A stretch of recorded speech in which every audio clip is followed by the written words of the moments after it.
안녕하십니까. 2부 강의를 맡은 김영숙입니다. 한수의 탈북 우리 강사님, 저도 굉장히 인상적이어가지고 느끼셨는지 모르지만 앞에서 눈물 훔치느라고 애먹었어요. 제가 마음이 되게 약하거든요. 되게 감동적이더라고요. 제가 이제 이렇게 강의를 하다 보니까 많은 분들을 만나요. 청소년서부터 연령에 관계없이 만나는데, 저에게 오늘 우리 박명훈 회장님께서 특별한 경험을 주셨어요. 기쁜 마음으로 한번 해보도록 하겠습니다. 자, 여러분 한번 질문을 해볼게요. 행복하십니까? 행복한 것에 많이 집중하십니까? 아니에요. 이제부터 집중하셔야 됩니다. 행복하게 집중을 하셔야 되는데, 사람들은요 보편적으로 세 가지의 표정을 갖고 있다고 해요. 여기 계신 분들은 행복해서 그런지 표정이 약간 무덤덤하면서도 내공이 있으신 것 같습니다. 근데 웃는 얼굴이 좀 작긴 한데 많이 좀 웃어주시면 더 행복하다고 합니다. 첫 번째, 세 가지 표정 중에 어떤 표정이 가장 궁금하세요? 이 표정 어떠세요? 별로예요? 왠지 느낌이 어때요? 뭔가 삶에 지쳐있는 느낌, 그쵸? 이렇게 삶의 무게를 많이 느끼고 있는 사람이어서 좀 지쳐 보인다 이런 생각이 들죠. 이런 표정을 우리는 어떻게 말을 하냐면요, 삶의 포로라고 합니다. 여기 계시는 분들은 포로가 한 분도 안 계시는 것 같아요. 다음 표정을 보도록 하겠습니다. 이 표정은 어떠세요? 무서워요? 딱 봐도 왠지 권위가 있어 보이고 무게를 잡고 좀 엄한 느낌, 이런 느낌 드시죠? 여기 혹시 나는 권위적이다 한번 손 들어 보실래요? 없으세요? 그러신 것 같아요. 이런 분들은요 테러리스트예요. 그래서 여러분들은 평소에 아주 세상의 무거워짐을 다진 것 같은 표정과 또 이렇게 막 권위적인 표정은 가급적이면 피해 주시는 게 좋습니다. 그게 삶에 다 묻어난다고 하니까요, 이런 표정으로 사시면 될 것 같아요. 어떠세요? 보기만 해도 기분 좋고 안정이 되시지 않으세요? 이런 표정을 우리는 뭐라고 부를까요? 뭐라고 부를까 한번 볼까요? 바로 프로라고 합니다. 네, 이게 접속이 잘 안 되네요. 프로라고 합니다. 여기 계신 분들 모두 프로시죠? 네, 프로 마인드로 강의를 시작해 볼 텐데요. 제가 주제를 한번 정해봤어요. 리더의 인성과 매너 스킬. 근데 성인들한테 인성을 강의하는 건 쉽지 않아요, 그렇죠? 근데 인성은 모두 다에게 필요하거든요. 근데 요즘 인성이 대두되고 있는 것은 학교에서도 지금 2015년부터 인성지능법으로 인해가지고 정기적으로 의무적으로 인성교육을 하게 만들거든요. 근데 어른들은 인성교육을 많이 받아보지 않았기 때문에 오늘이 조금 의미 있는 시간이 되지 않을까, 저는 나름대로 그렇게 생각을 해봅니다. 여러분께 질문할게요. 보스와 리더가 있습니다. 보스와 리더 중에 여러분들은 보스라고 생각하시는 분 손 들어보실래요? 나는 삶에 있어서 좀 보스적인 기질이 있다. 보스라고 하니까 뒤에 분을 딱 쳐다보시네요. 딱 봐도 카리스마가 있으신데, 그럼 나는 리더다. 리더. 또 손을 안 드시는 분들은 뭐예요? 이것도 아니고 저것도 아니고 오늘 들어봐야 알아. 네, 그쵸? 그럼 여러분들께 질문할게요. 보스와 리더의 차이가 있을 것 같아요. 제가 좀 질문을 한 번씩 할 텐데 좀 한번 호응을 해주시기 바랍니다. 보스와 리더의 차이는 뭘까요? 보스는 지시형, 리더는 이끌어요. 와, 역시. 또 다른 분은? 보스 리더 차이가 굉장히 많을 수가 있어요. 그래서 제가 예제를 한번 준비해 봤습니다. 네, 빨간 글씨만 한번 읽어볼 텐데요. 보스는 부하를 만든다. 그 나머지 보라색은 선생님들 읽어주세요. 시작. 리더는 지시자를 만든다. 동의하십니까? 보스는 yes라는 말을 듣는 게 하나뿐, 리더는? 노라는 말을 듣는 시간을 포함 속에. 그렇죠. 그리고 보스는 권력을 쌓는다. 하지만 리더는 권위를 쌓는다. 이렇게 몇 군데만 들어봐도 여러분들은 보스보다 나는 리더의 기질이구나, 이런 공감을 하시는 것 같습니다.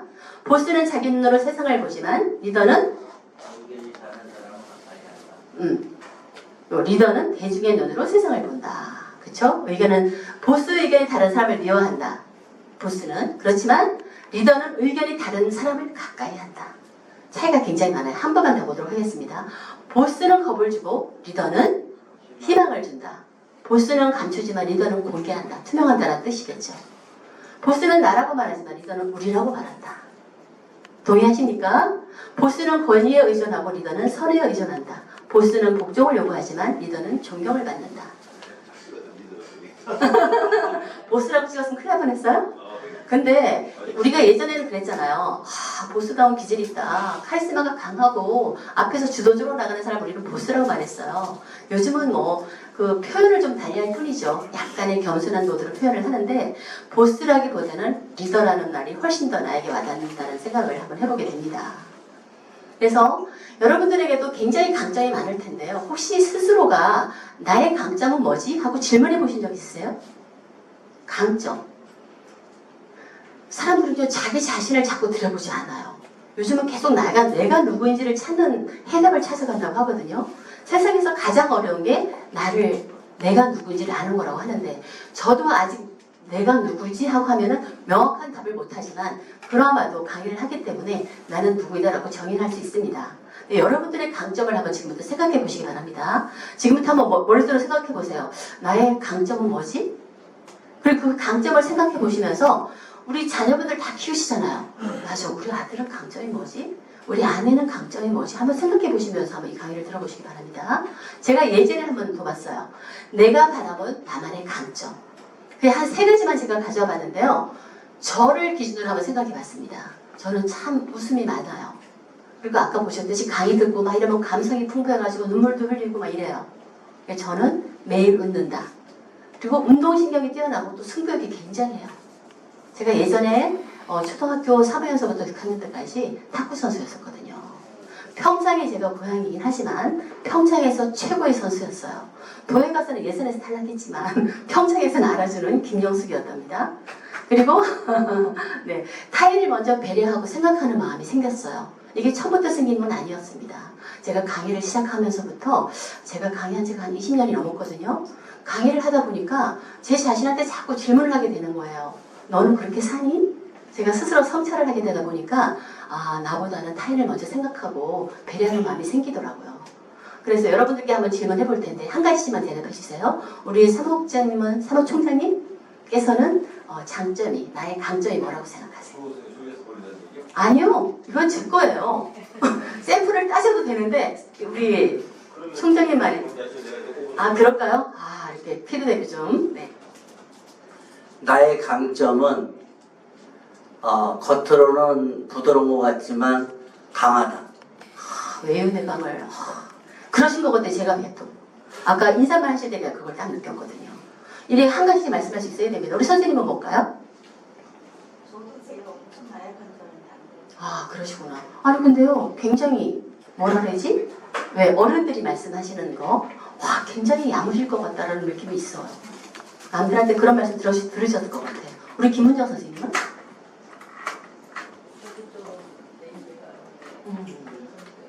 네.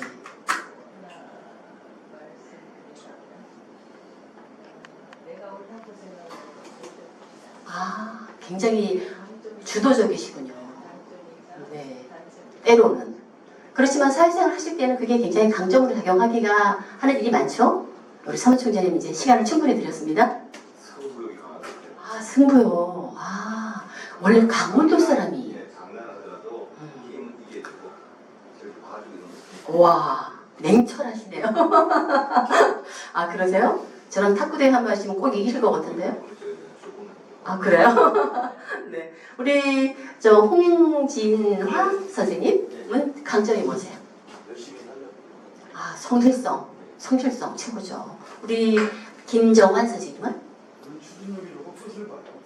무슨 일을 하든 아주 딱 마무리를 짓는. 우와. 오, 그거 굉장한 장점 아니에요? 근데 본인은 피곤하실 것 같아요. 그러세요. 네, 선생님은? 네? 생각해보지 않으셨어요? 제가 봤을 때는 되게 부드러운 그 이미지가 있으세요. 어떻게 보면 굉장히 가정적이지 않을까 이런 생각을 한번 유추해보는데 좀 맞는 것 같으세요? 충청도세요? 충청도 분들이요, 사람한테 정을 잘 안 주긴 해요. 근데 정을 주잖아요? 변함이 없더라고요. 맞죠? 선생님보다 제가 선생님 강점을 더 잘하네요? 우리 나학주 선생님한테 하나만 더 질문할게요. 강점이 뭐세요? 저는 타인을 배려하고 진짜 내려놓을 줄을 알아서 저한테 피해 준 사람한테 제가 기도하고 있어요. 거의 부처님 수준인데요? 사람 활동을 되게 많이 하시는 거 보니까 나를 내려놓지 않으면 저렇게 봉사를 못한다는 생각을 해봤어요. 이게 같이로 왔는데 네. 원수는 죽여야지. 배려가 뭐잘 되기 기다려. 아, 터지네. 속 터지는 분 있다는 것도 참고하시기 바랍니다.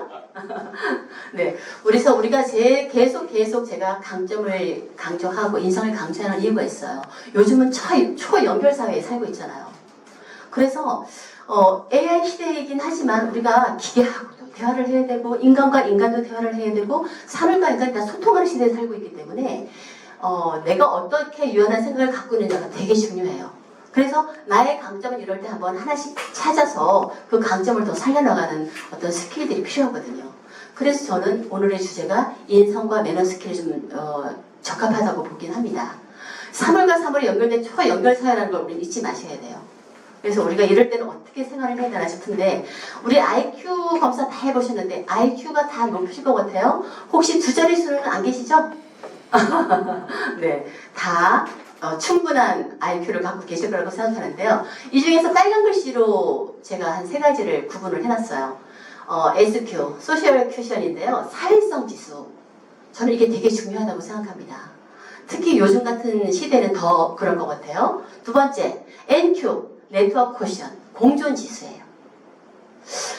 진짜 요즘 그 AI 시대에 살다 보니까 기계와도 소통하는 시대가 됐잖아요. 공존하는 그 마인드가 없으면 사회생활하기 참 힘들겠다. 특히나 우리 여러분들 자녀분들과 가족들끼리 소통 잘 되세요? 반은 되고 반은 안 된다. 이게 바로 이 공존 기수가 얼마나 내가 높으냐에 따라서 가족과 소통도 굉장히 원활할 수 있고 좀 막힐 수가 있거든요. 그리고 유스 퀘션, 젊은 지수. 여기 계신 분들 제가 봤을 땐 다 젊은 지수가 굉장히 높으신 것 같아요. 그래서 제가 4차 산업 시대의 인성 지수를 3가지로 나눠봤습니다. 공감과 배려가 있는 사람이 바로 SQ, 사회 지수가 높은 사람이에요. 그리고 인간관계 유지를 잘하는 사람, 공존 지수가 높은 분들을 NQ 지수가 높다. 다음은 UQ, 변화 적응 능력, 젊음의 지수죠. 여러분 나이가 많다고 나이가 아니잖아요. 나이가 어려도 굉장히 보수적이고 생각이 안 통하는 사람이 있는가 하면 연세가 굉장히 많으셔도 굉장히 개방적이고 소통이 잘 되는 분이 계세요. 저는 우리 김문정 선생님 보니까 이 자리에 오신 것만으로도 UQ, YQ 지수가 굉장히 높은 것 같아요. 본인도 인정하시죠? 인정을 안 하셨다면 지금부터 아시면 될 것 같아요. 충분하십니다. 그래서 4차 산업 시대에는 우리가 사회적 지수 굉장히 신경 좀 갖춰야 된다는 생각을 하시면서 이렇게 저런 IQ 지수가 높잖아요. 그게 바로 인성 지수하고 연결이 된다고 했는데 그렇게 인성 지수가 높은 사람들은요 남한테 상처를 잘 안 줘요. 근데 인성 지수가 낮잖아요. 그럼 남에게 상처를 줘도 잘 몰라요. 뭐라고 말하냐면은 나는 직설적이라서 남한테 상처를 안 준대. 그리고 뒤끝이 없대. 근데 이미 그 사람은 할 말을 다 했어. 이미 돌멩이로 다 던져서 그 사람 상처를 받았는데 그 말한 사람은 본인이 상처를 준지를 몰라요. 진짜? 그런 분이라면 스스로 자신을 한 번 더 돌아보시기 바랍니다. 되게 친하신가 봐요. 그런 말씀을 또 직설적으로 하시는 거 보니까. 그러니까요. 그래서 상처에 대해서 우리가 이해를 해볼 필요가 있습니다. 상처는 어디서 많이 받죠? 누군가가 나를 때려서 상처를 받나요?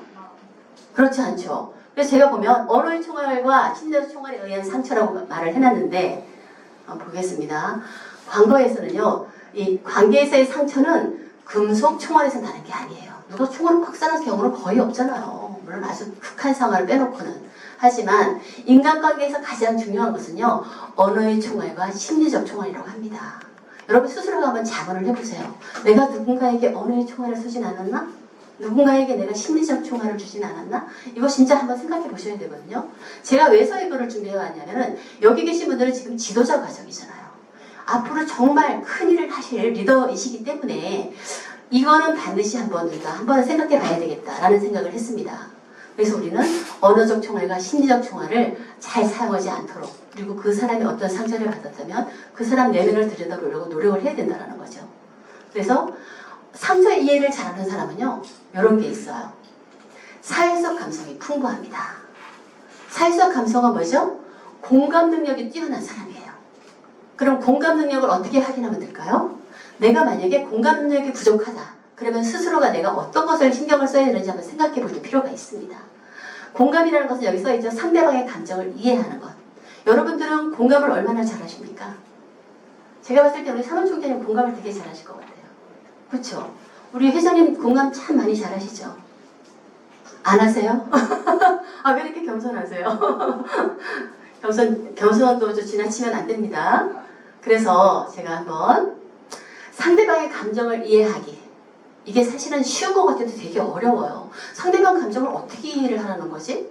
근데 그 사람을 감정을 이해하려면은 그 사람 말을 잘 듣고 어떤 상황인지를 판단을 하고 함께 공감해주고 이렇게 리액션을 해주는 거예요. 그런데 누군가가 말을 하면 여러분들뿐만이 아니라 모든 사람들은 어떻게 말해요? 중간에서 말을 하려면 중간에 탁 끊고 탁 끼어들잖아요. 근데 그게 아니고 말이야. 막 훈계하고 조언하려고 그러잖아요.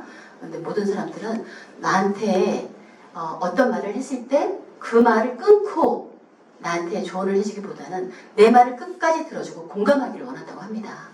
그래서 공감 능력이 되게 중요하고요. 상대방과 나의 차이점을 존중하는 게 되게 필요해요. 우리 선생님들 저희가 오늘 처음 만났잖아요. 여러분들 저와 달라요? 아니면 틀려요? 다르거든요. 그렇죠? 다르기 때문에 다른 생각을 할 수 있고 또 다른 이럴 수 있겠죠. 이렇게 생각하실 수 있을 것 같아요. 제가 말이 굉장히 빠른 거 여러분 느끼셨습니까? 아, 혹시 말이 빨라서 잘 이해가 안 됩니다라고 생각하신 적 있으세요? 진짜요? 이거 공감이 너무 잘 되는 거예요. 여러분들 수준이 엄청 높습니다. 수준 조금 이렇게 부족한 데 가잖아요. 강사님, 저 말이 빨라서 이해를 못합니다. 물론 이런 경우는 거의 없었습니다만 네, 대신에 이러시더라고요. 아우, 말은 빠르지만 발음이 정확하잖아요. 네, 그리고 목소리가 예쁘잖아요. 그래서 저희 충분히 수용합니다. 저는 그렇게 말해주시는 분들하고 수준이 맞아요. 여러분들도 그런 분들이시죠? 네. 나도 모르는 사이에 상대방에 대한 공감 능력이 굉장히 뛰어납니다. 배려하게 되고 경청하게 되고. 그래서 교육을 제가 한 20년을 했다고 했잖아요. 정말 다양한 교육을 하지만 안산에서는 지금 현재도 크리스토퍼 121기가 진행이 되고 있는데 거기서 지금 강사 팀장을 하고 있거든요. 그런데 그 교육을 통해서 사람들이 엄청나게 변하시더라고요. 제가 그 크리스토퍼를 통해서 강의를 시작을 했는데 벌써 한 23년째거든요. 제가 그 강의를 하면서 제가 참 인간이 된 것 같아요. 강의를 하면서 스스로에게 자꾸 성찰하게 되고 질문하게 되다 보니까 아, 어느새 조금은 공감 능력이 생겼다 이런 생각을 하게 되더라고요. 그래서 많이 부족하다고 생각하면 대화 기술에 참여하시고 또 모임에 자꾸 참여해서 나를 어필하는 연습 되게 필요합니다. 혹시 대화 기술이 필요하지만 공감력이 더 필요하다. 그러면 저를 찾아오시면 제가 확실하게 해결해 드리도록 하겠습니다. 그래서 이렇게 계속 반복을 하다 보면요, 사람에게는 회복 탄력성이 생긴대요. 회복 탄력성이 뭐죠? 사람들이 있잖아요. 지치고 탁 쓰러지잖아요. 그럼 못 일어나잖아요. 근데 회복 탄력성이 강한 사람이거나 긍정적인 성향이 강하거나 공감 능력이 뛰어나거나 남을 배려하는 이렇게 마인드가 있잖아요. 그건 기본적으로 인성이 잘 돼 있다는 뜻이잖아요. 그런 사람들은 긍정적이기 때문에 내가 쓰러졌더라도 바로 이렇게 일어날 수 있는 회복 능력이 있다는 거예요. 그거보다 바로 회복 탄력성이라고 하거든요. 여러분들도 자녀들을 키우시잖아요. 애들 학교에서 상처 많이 받습니다. 그러면 엄마들 와서 나 와서 엄마한테 막 얘기를 하고 싶은데 엄마 바빠 이따 얘기하자. 이러면 얘는 마음을 열었다가도 다시 많이 다친대요. 근데 그 일이 한두 번은 괜찮지만 계속 반복되잖아요. 회복 탄력성이 생기질 않는다는 거예요. 그런데 아무리 힘들어도 부모님이 와서 경청해주고 공감해주고 존중해주잖아요. 얘는 어떤 일을 겪어도 회복 탄력성이 강해지기 때문에 어떤 어려움이 있어도 잘 극복할 수 있다고 합니다. 그래서 학생들이나 우리 어른들한테도 마찬가지로 회복 탄력성을 갖고 있다는 것은 굉장한 자산이거든요. 같은 일을 반복하면서 다음 결과가 더 좋아지기를 바라는 사람을 무엇이라고 할까요? 나는 같은 일을 반복하면서 다음 결과가 더 좋아지기를 바라는 거예요. 이런 사람들을 뭐라고 했는지 아세요? 아인슈타인이 이렇게 말을 했어요. 바로 정신이상자니라. 내가 정말 나 변해야 돼. 나 오늘 다이어트 해야 돼. 계속 똑같은 식이요법이라든지 운동 하나도 안 하면서 나 계속 살 빠지기를 바래. 그런 사람을 바로 정신이상자라고 한다고 합니다. 예를 들어서 다이어트를 하고 싶으면 뭔가를 액션을 취해야 되잖아요. 뭔가를 변해야 되잖아요. 또 식사를 줄인다거나 정확히 뭐 헬스를 한다거나 뭔가를 시도하지 않고 계속 그 다음 행동이 더 좋아지기를 바란다는 거예요. 그런 사람들을 바로 정신 이상자라고 한다고 하니까 여러분들도 내가 가끔은 이럴 때가 있어. 맞아, 나도 저럴 때가 있었는데 그게 바로 정신 이상 증세였구나. 오늘부터 내가 새롭게 다짐을 한번 해보자. 그리고 다시 한번 재도전하는 마음도 필요합니다. 그렇다면 여러분들 뭔가 체인지를 해야 되겠죠? 만약에 그렇다면 체인지를 할 필요가 있습니다. 뭘 어떻게 해볼까요? 이렇게 말했어요. 당신이 조금 변하기를 바란다면 당신의 행동을 바꿔라. 그러나 획기적으로 변하길 바란다면 당신의 패러다임을 바꿔라. 패러다임은 뭐죠? 생각의 틀, 기본 사고 개념의 틀을 확 바꿔서 새롭게 뭔가를 시작하라는 거잖아요. 되게 중요하거든요. 이 사회를 바라보는 것도 마찬가지예요. 똑같이 반복되는데도 그것을 그대로 복습하고 따라하고 하다 보면은요, 이 사회가 변하지 않잖아요. 근데 내가 뭔가 진짜 변화를 이루고 싶다. 우리 회장님처럼 패러다임 전환을 한번 하라는 거예요. 그래서 이런 아카데미를 만드신 거잖아요. 저는 이거 굉장히 중요한 요소라고 생각하거든요. 한 사람이 세상을 바꿀 수는 없습니다만 한 사람의 걸음이 세상을 굉장히 많이 변화시킬 수는 있거든요. 저는 그 한 걸음을 뛰었다고 보거든요. 그래서 저는 인원이 작지만 굉장한 이거는 시도다 이런 생각을 하고 있습니다. 네, 그래서 이걸 한번 읽어볼 텐데요. 전 이 글을 너무 좋아합니다. 이게 인성에 관련된 건데요. 무지개가 시작. 파남도 7가지 색이 함께 모여 어울리기 때문입니다.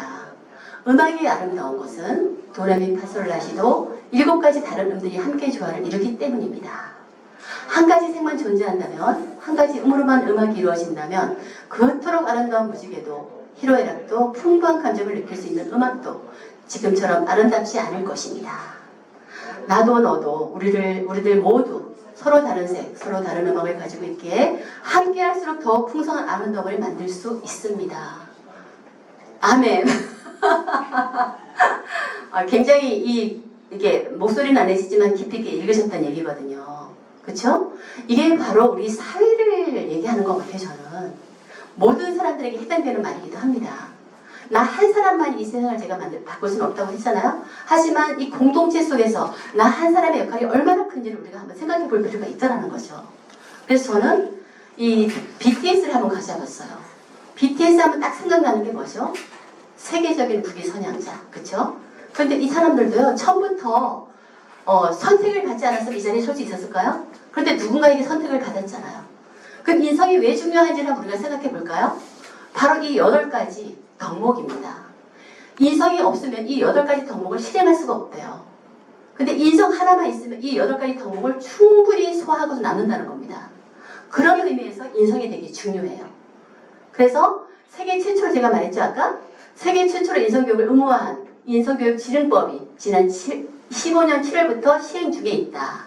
이게 바로 초중 고등학교 다 의무적으로 인성교육을 실시하고 있습니다. 저는 이거 굉장히 바람직하다고 보는데 저한테 이제 학교에서 요청을 해요. 일주일에 2시간씩 와서 해달라고 하는데 그 2시간이 별거 아닌 것 같지만 애들을 엄청나게 변화시킵니다. 근데 저는 어른들한테 이게 되게 필요하다고 보는데 우리 회장님께서 인성교육을 말씀하시길래 딱 연결이 됐어요. 와, 이거 어른들도 한번 생각해보고 자녀들에게도 도움이 되겠구나 이런 생각을 한번 해봤거든요. 그래서 이 친구는요, BTS를 탄생시킨 방시현 대표는요, 이 자기가 선발하는 가장 중요한 요인은 인성이었대요. 이 사람들이 재능이 아닌 인성이 있었기 때문에 이렇게 성공할 수 있었다고 합니다. 특히나 그러니까는 인재의 3가지가 신체, 기량, 인성이 중에서 가장 관심을 가졌다고 하는 것은 바로 인성이라고 하잖아요. 그래서 저는 여기 보도록 하겠습니다. 인성은 나와 타인, 더 나아가 사회적 관계 속에서 중요한 가치가 있다. 저는 이것을 되게 중요한 요소로 생각했기 때문에 우리 부모님들께서도 한번 이걸 생각해 보시고, 그러다 보니까 시댁에서나 이게 친정에서나 시부모님도 계셨고, 이제 시부모를 제가 이제 뭐 거의 모시다시피 하시다 돌아가셨고, 친정엄마도 한 반년은 저희 집에 와서 사세요. 근데 애들한테 인성교육 별도로 필요하지 않았습니다. 부모가 하는 것을 그대로 배우고 아이들이 저기 할머니 존경하고 공경하는 모습 속에서 자연스럽게 인성이 형성된다는 걸 저는 느꼈거든요. 그래서 옛날부터 어른들이 하시는 말이 있잖아요. 본대가 있어야 된다. 그 말씀이 뭔지를 제가 우리 부모님들을 모시면서 제가 알게 됐어요. 아, 부모의 역할이 이래서 중요하구나 이런 생각을 한번 해봤는데, 그래서 인성은 누가 말해도 아무리 강조해도 지나침이 없다라는 말씀을 드리면서 제가 사실은 인성교육 퀴즈를 가져왔었거든요. 제가 시간을 좀 절약하게 해서 퀴즈를 생략했습니다. 한 권으로 묶어놨어요. 인성 8대 핵심 가치가 있습니다. 첫 번째 인성 읽어보시겠어요? 부모에게 경청의 감정에 토대를 두고 하는 행위를 우리는 효라고 한다. 쭉 8개 쭉 나왔어요. 그리고 도와주거나 보살펴주려는 마음을 쓰는 것을 우리는 배려라고 한다. 그리고 맡기지 않고 잘 통해서 오해가 없도록 하는 것, 언어적인 것과 비언어적인 것을 잘하는 사람들을 소통이라고 한다. 그리고 서로 마음과 뜻을 하나로 한다. 바로 협동이라고 한다. 이렇게 8가지 덕목이 있습니다. 근데 애들은 이걸 퀴즈로 풀어나가잖아. 굉장히 재밌어 하거든요. 그리고 한 번도 생각해보지 않았던 일임에도 불구하고 되게 졸릴 수 있는 아이들이 굉장히 적극적으로 참여를 하더라고요. 그래서 학교에서 인성교육을 하면 태도가 달라진다는 말씀을 많이 들어서 저는 굉장히 중요한 요소라고 생각하는데, 그래서 인성이 좋은 사람들은요, 개인 역량을 확대할 필요가 있대요. 근데 그 개인 역량을 여러분들이 한번, 역량은 되게 다양할 수 있지만 이렇게 정의를 해봤습니다. 어떤 일을 해낼 수 있는 힘. 여러분들이 이 아카데미를 딱 개강을 하려고 하는데 누군가 신청을 하지 않았어요. 그러면은 진행하시는 분들이 굉장히 힘이 빠지시겠죠. 근데 일단 등록을 해놓고 또 빠지시는 분이 오늘 많으셨잖아요. 근데 끝까지 참여하는 것, 이거 역시 핵심 역량을 강화하는 요소입니다. 왜냐하면 내가 선택한 일을 내가 책임지는 것이니까요. 그래서 저는 내가 선택한 일에 내가 책임을 다하고 있는가, 이거 항상 전 질문해봐야 된다고 생각하거든요. 그래서 교육을 하는 사람으로서 교육을 등록을 해놓고 참여한다. 이건 굉장한 핵심 가치라고 저는 생각합니다. 이것을 제가 역량을 키우는 4가지를 한번 종합을 해봤어요. 첫 번째, 타인의 말에 귀를 기울이는 경청의 자세가 역량을 키우는 4가지 방법 중에 한 가지입니다. 좀 깨지긴 했네요. 좀 길게 해야 돼. 좀 깨지긴 했습니다.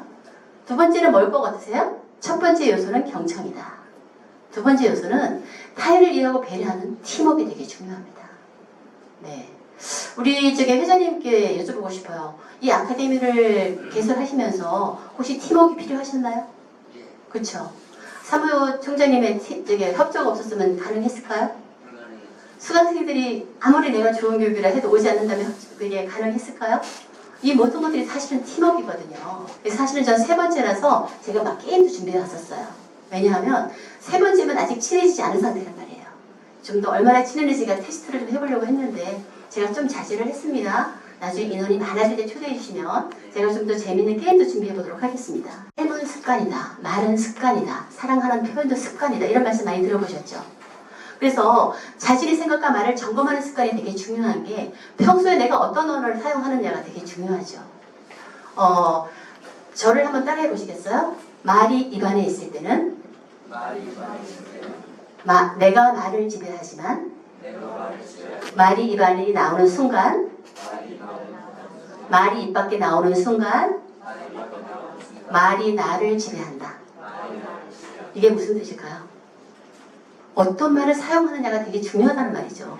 말이 입 밖에 나오는 순간 말이 나를 지배를 한대요. 그럼 어떤 말을 해야 되죠? 가급적이면 긍정적이고 좋은 말이고 에너지가 있는 말을 해야 된단 말이죠. 왜 사람들이 가장 많이 쓰는 말이 뭐예요? 힘들어 죽겠다. 힘들어 죽지 않아요. 근데 힘들어 죽지 않고 살만한데 힘들어 죽겠다는 말을 쓰잖아요. 그럼 그 말이 나를 지배하면 힘들어 죽을 일이 생긴다는 거예요. 정말 아무리 힘들어도 아니야, 나는 오늘보다 좀 더 나아질 거야. 난 내일은 좀 더 나아질 거야. 이렇게 하잖아요. 그 에너지 때문에 진짜 좀 더 나아진다는 거예요. 저는 실제로 제가 경험한 거거든요. 그래서 이 말의 힘이 이렇게 대단하구나. 내가 어떤 말을 내뱉느냐에 따라서 굉장히 다르구나. 이런 생각을 해봤는데, 저희가 딸, 아들 둘을 키웠거든요. 그런데 어릴 때부터 제가 항상 이렇게 말했어요. 너네들은 너무나도 사주가 좋대. 그리고 니네들이 원하는 거 다 할 수 있대. 니네만 열심히만 하면 그 노력의 결과가 다 나온대. 그리고 특히 딸내미, 너는 있잖아, 비행기를 타고 다니는 사주래. 그리고 우리 아들은 너는 오신이 도와주기 때문에 네가 원하는 건 다 할 수 있대. 진짜 이렇게 계속 키웠어요. 근데 진짜 거짓말같이 우리 딸내미는 지금 해외 바이어로 활동을 하고 있어요. 그래서 진짜 비행기 타고 다니면서 일하고 있고요. 우리 아들은 자기 사업을 하고 있어요. 이자카야 춘을 열었는데 너무 사업을 잘하고 있거든요. 그래서 내가 어릴 때부터 말했던 것이 얘들한테 어떻게 말의 힘이 꽤 컸구나라는 것을 저는 요즘 느끼고 있거든요. 네, 그래서 말의 시간 된단 말 되게 중요해요. 한 가지만 더 말할까요? 제가 강원도 평창이라 그랬잖아요. 근데 오빠가 셋이에요, 위로. 근데 제가 남자같이 컸겠죠. 맨날 자치, 뭐 구슬치기 이런 거 하고 제가 놀았거든요. 보기에는 되게 이쁘게 생겼잖아요. 여성스럽게 생겼죠? 네, 좀 실언을 했네요. 네, 그런데 예전에 이뻤습니다. 네, 그런데요, 이러더라고요. 우리 엄마가 이랬대요. 너 말썽 자꾸 부리면 너 무술구천동으로 시집 보낸다 이렇게 말을 했다는 거예요, 저한테. 근데 실제로 제가 남편을 5년 연애를 해가지고 친정에 인사를 시키러 갔어요. 근데 엄마가 제일 먼저 물어본 게 자네 고향이 어딘가 했더니 저 무주구천동입니다. 엄마가 뒤로 푸석 주저앉더라고요. 그래서 항상 너한테 말을 하는데 입찬소리 하지 말아라. 애들 키우면서 입찬소리 하지 말아라. 이 말을 항상 하거든요. 그 말을 듣고 제가 애들한테 말을 자꾸 좋게 하는 습관이 생긴 것 같아요. 그래서 내가 평소에 자신의 생각과 말을 어떻게 하는지를 점검할 필요가 있어요, 없어요? 있습니다. 여러분 자녀한테도 그렇고요, 남편한테도 그렇고, 아내한테도 그렇고요. 내가 어떤 말을 하냐에 따라서 그 삶이 달라지거든요. 정말 아름답고 지도자를 걷기를 원한다면 좋은 말씀을 쓰셔야 돼요. 내가 어떤 질문을 하냐에 따라서 내가 어떤 답을 얻을 수가 있거든요. 그래서 여러분들도 마찬가지. 어디 가서 내가 정말 궁금하면 정말 과감하게 질문하셔야 돼요. 그러면요, 어느새 그 질문한 사람 위주로 수업을 하게 돼 있어요. 그래서 좋은 질문하면 좋은 답이 나온다. 네네네. 거기다가 질문을 어떻게 하냐에 따라서 있잖아요. 굉장히 좋은 답이 나오거든요.